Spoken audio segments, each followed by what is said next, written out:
Halo semuanya, selamat datang kembali di channel YouTube ini.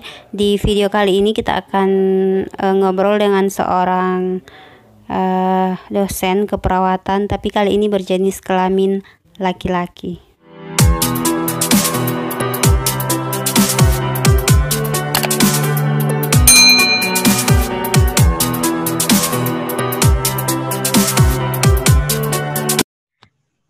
Narasumber kita kali ini adalah seseorang yang juga berprofesi sebagai dosen dan saat ini menduduki jabatan sebagai ketua program studi di salah satu perguruan tinggi di Kota Makassar.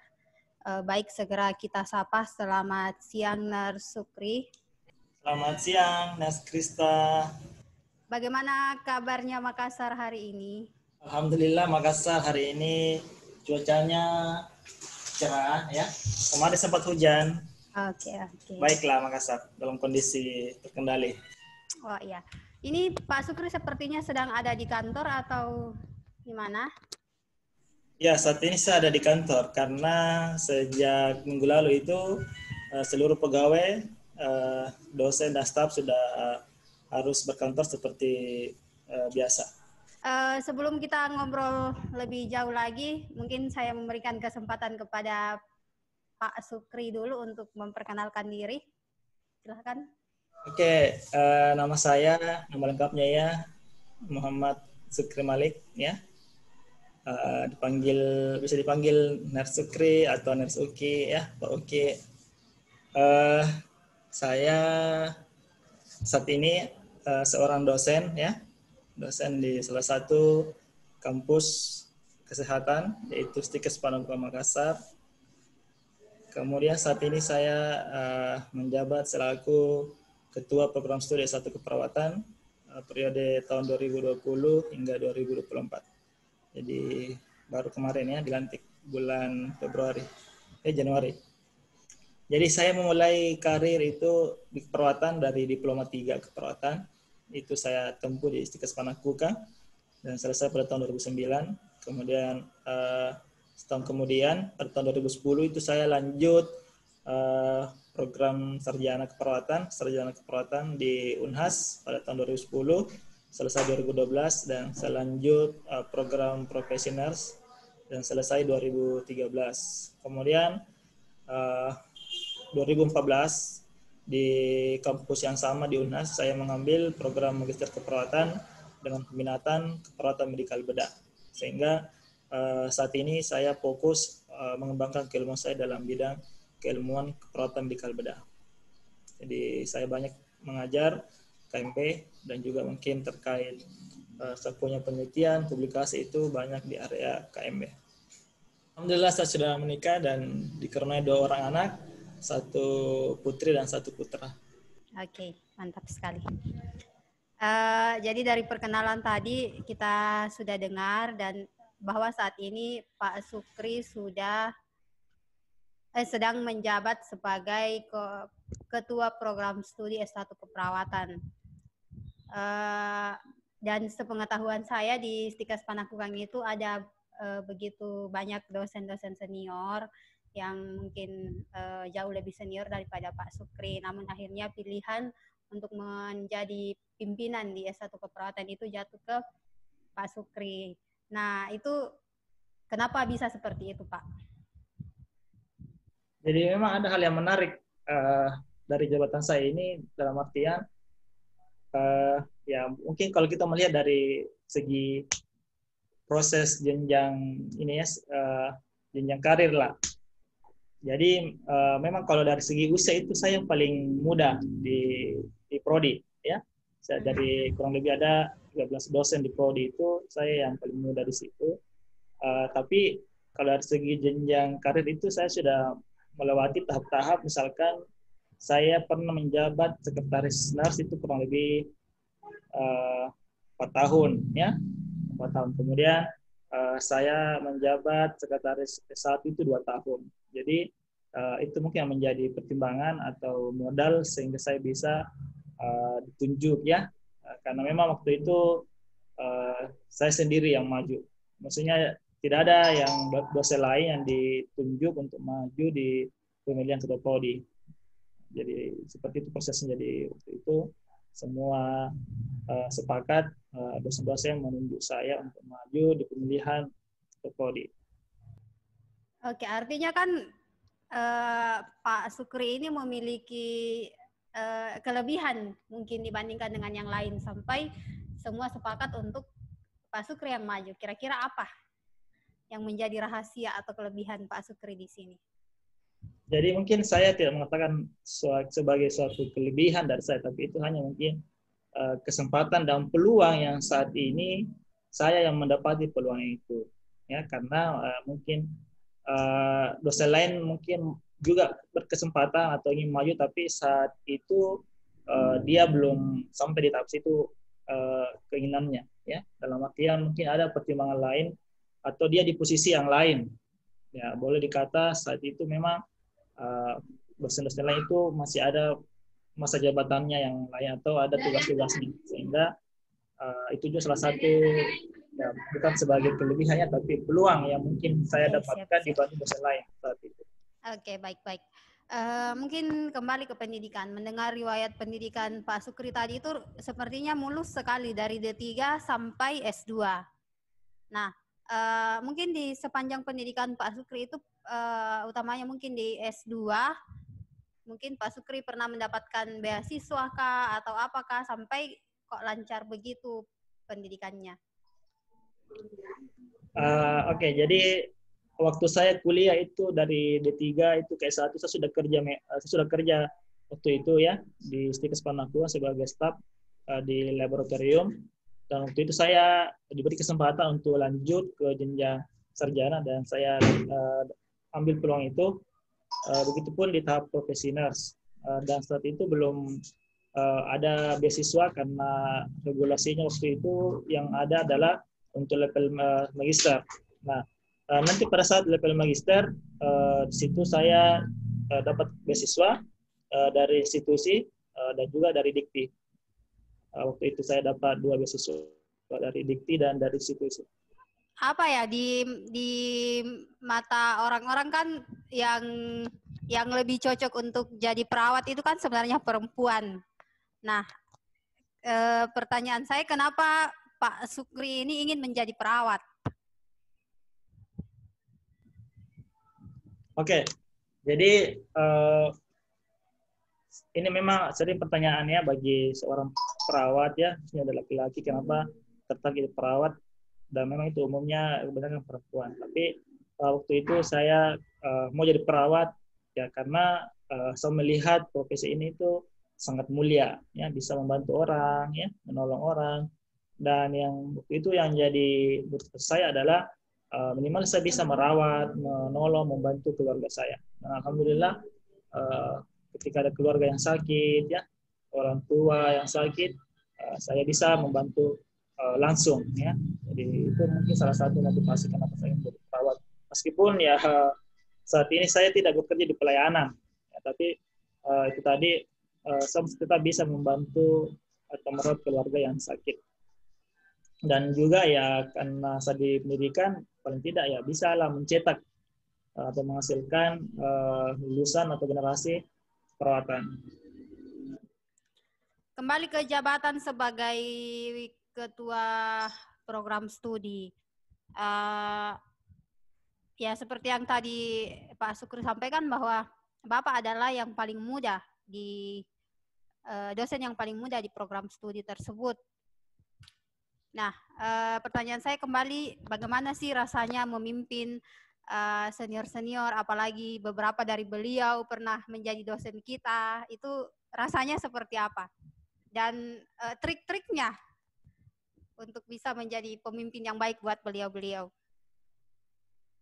Oke, jadi memang ya ada satu tantangan tersendiri di posisi saya ini selaku ketua prodi. Kenapa? Karena saya harus memimpin atau rekan-rekan saya itu adalah pada umumnya senior saya. Bahkan kebanyakan mereka adalah dosen saya. Pernah mengajar saya waktu kuliah dulu. Tentunya itu adalah suatu tantangan saya bagaimana mengajak beliau bekerja sama dengan saya. Kemudian ketika ada hal-hal yang saya misalkan inginkan dari mereka, bagaimana cara saya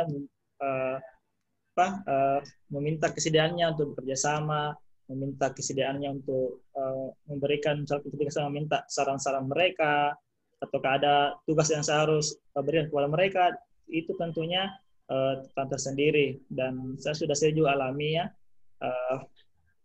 misalkan pada forum-forum rapat, yaitu saya harus memimpin rapat di antara mereka, meminta mereka memberikan masukan. Nah itu saya melihat suatu pengalaman ya yang sangat berharga bagi saya, bisa berada di tengah-tengah mereka. Dan tentunya tantangannya itu tadi, bagaimanapun saya tetap melihat mereka itu adalah orang tua saya, dosen saya, sehingga meskipun terkadang saya harus berbuat seperti ini, saya tidak bisa memaksakan juga kehendak saya, karena itu tadi ada pertimbangan tertentu. Di satu sisi juga mereka adalah atasan saya ya. Misalkan ini ya, saya sebut misalkan itu ketua stikes itu ada di dosen home base saya ya, wakil ketua 1, itu semua kalau kita melihat secara home base itu ada di kode 1, otomatis mereka adalah dosen saya. Tapi di satu sisi mereka juga adalah secara struktural atasan saya. Itu yang menjadi tantangan saya, bagaimana menghadapi mereka ya, bagaimana tetap saya bisa menjalankan semua saya punya program untuk bisa dilaksanakan oleh mereka ya. Salah satu mungkin yang saya jadikan kekuatan adalah ya itu tadi, ketika memang itu suatu kebaikan, suatu kebenaran ya, maka saya harus hadapi mereka, saya harus sampaikan kepada mereka. Meskipun terkadang ada penolakan, tapi itulah tantangan saya yang saya harus hadapi dan terima. Pasti adalah penolakan. Setahu saya Pak Sukri saat ini sedang mengadakan penelitian khususnya untuk dosen-dosen perawat di seluruh Sulawesi dan Gorontalo. Nah, itu kenapa ingin melakukan penelitian yang terkait dengan hal tersebut? Jadi terkait kegiatan riset dari saat ini itu saya lagi ada 3. Saya punya riset dan sementara running ya.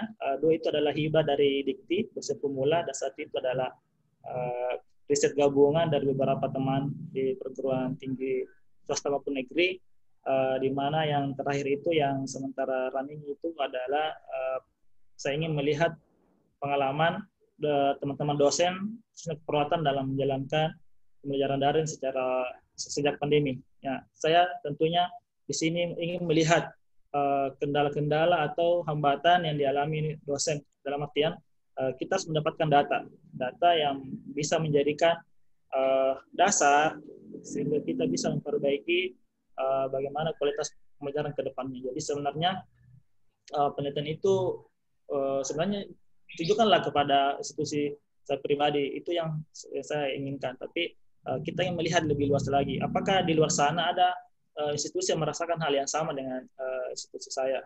Nah, tentunya saya butuh data, saya butuh informasi. Makanya saya menggandeng ya beberapa teman saya dari beberapa kampus, dari Gorontalo, dari Sulawesi, untuk mengadakan sebuah riset untuk melihat tantangan ya, kemudian hambatan dan strategi teman-teman dosen dalam menghadapi pandemi ini. Karena kita tahu bahwasanya sejak awal pandemi itu semua kegiatan pembelajaran itu dialihkan dari offline ya ke online atau dari luring ke daring. Itu yang tentunya dari proses itu banyaklah hal-hal yang dihadapi oleh teman-teman dosen. Inilah yang saya ingin dapatkan pengalaman tersebut. Oke, baik. Cukup menarik tadi ketika Pak Sukri menyampaikan bahwa tahun ini mendapatkan 2 hibah dari Dikti, itu luar biasa. Tips-tips untuk bisa mendapatkan hibah 2 sekaligus itu seperti apa Pak Sukri? Jadi memang saya selalu ya setiap tahun itu membuat proposal ya, mengirim proposal yang kadang diterima, kadang ditolak. Tapi kali ini saya berkolaborasi dengan 2 tim. Jadi satu itu saya usulkan dengan tim KMB, itu sama-sama dengan tim KMB. Saya sebagai anggota di situ, dan juga tim yang satu itu kebetulan dia membahas tentang breast cancer ya, dan itu salah satu passion saya. Riset saya di situ adalah breast cancer, makanya juga saya diajak kerjasama. Jadi waktu itu saya diajak sebagai anggota ya, karena kalau sebagai anggota itu bisa mengusulkan 2, itu regulasinya. Kalau sebagai anggota bisa 2 langsung. Jadi saya kemarin ikut, dan alhamdulillah keduanya itu lolos untuk pendanaan tahun 2020 ini. Oke, jadi seperti kita ketahui bahwa Stikes Panakukang ini kan adalah salah satu perguruan tinggi swasta yang di bawah binaan PPNI Sulawesi Selatan, dan tentu saja memiliki keunggulan dibandingkan dengan kampus-kampus swasta yang lain. Mungkin Pak Sukri bisa menceritakan atau menginformasikan kepada mungkin teman-teman yang menonton channel YouTube ini yang mungkin masih mencari-cari, saya mau kuliah kesehatan tapi kira-kira di mana yang paling pas, dan mungkin sekaligus diinformasikan pendaftaran untuk tahun ini masih sampai kapan. Silahkan Pak. Oke, terima kasih Rizkispa. Jadi betul sekali kampus kami itu adalah memang binaan langsung dari PPNI ya, DPW PPNI Sulsel, dan juga adalah Yayasan Perawat Sulawesi Selatan. Jadi kampus Stikes Panakukang itu dikelola secara ini ya, kelembagaan yayasan yang bukan pribadi. Jadi itu yang menjadi keunggulannya karena dikelola bukan secara pribadi, tapi kelembagaan yang di situ ada beberapa di dalamnya, sehingga kualitasnya lebih bisa terkontrol. Karena itu ketika ada keputusan, kebijakan tidak diambil oleh hanya satu orang atau sepihak, tapi tentunya melibatkan beberapa unsur. Di antaranya adalah PPNI. Jadi di situ PPNI memberikan pengawasan dalam pengelolaan pendidikan ini. Dan juga kalau kita melihat ya, kampus Panakukang itu merupakan salah satu kampus kesehatan swasta yang sudah lama berjalan sejak 1991. Dan alhamdulillah bisa eksis sampai saat ini, bisa bertahan di tengah mungkin ya di tengah kondisi di mana beberapa kampus mengalami penurunan peminat, tapi alhamdulillah untuk di Stikes Panakukang itu masih memiliki banyak peminat mahasiswa baru. Kemudian sekedar informasi mungkin bagi teman-teman atau masyarakat yang masih bingung mencari kampus kesehatannya khususnya keperawatan, Stikes Panakukang itu masih membuka kesempatan sampai tanggal 15 September. Masih dibuka pendaftaran sampai 15 September. Jadi bagi masyarakat atau teman-teman perawat yang punya keluarga ya, yang ingin mendaftarkan keluarganya atau teman rekannya di keperawatan, saya mengajak bergabung bersama kami di Stikes Panakukang Makassar hingga tanggal 15 September. Jadi di Stikes Panakukang itu ada 4 program studi ya. Yang pertama itu D3 keperawatan, kemudian yang kedua D3 rekomendasi dan formasi kesehatan ya. Sekedar informasi, D3 rekomendasi dan formasi kesehatan ini adalah salah satu program studi favorit ya. Dan itu hanya ada satu di Sulawesi Selatan, sehingga itu menjadi kampus favorit. Program studi favorit. Kemudian yang ketiga itu program studi S1 keperawatan, dan yang keempat adalah program studi profesi nurse.